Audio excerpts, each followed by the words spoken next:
Sa pagbisita ni Pangulong Ferdinand Bongbong Marcos Jr. sa Estados Unidos, inilahad niya ang kanyang mga layunin para sa 30th Asia-Pacific Economic Cooperation o APEC Economic Leaders Meeting. Ayon sa Pangulo, ang nasabing okasyon ay mula sa imbitasyon ni US President Joseph R. Biden para ipresenta ang Pilipinas sa prestiyosong plataporma ng Asia-Pasipiko ukol sa kalakalan, pamumuhunan at ekonomiya. Layunin ng APEC na palakasin ang ugnayan ng mga rehiyon upang makabuo ng malawakang kooperasyon sa kalakalan at pagpapaunlad ng ekonomiya. The APEC region hosts 38% of the world's population, 48% of its trade, and 62% of its GDP. The largest segment of our OFWs call this region their second home.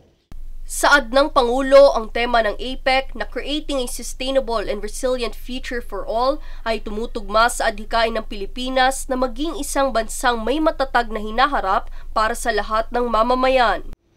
Our APEC work has been focused to prioritize and secure beneficial trade and investment, quality and green jobs, human development, and poverty alleviation.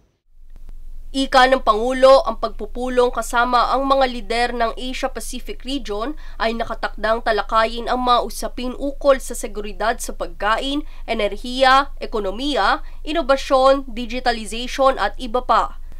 Bukod dito, magkakaroon din ng Pangulo ng talakayan sa mga negosyante upang hikayatin ang mga ito na mumuhunan sa bansa, itaguyod ang mga produktong Pilipino at talakayin ang economic agenda ng Pilipinas.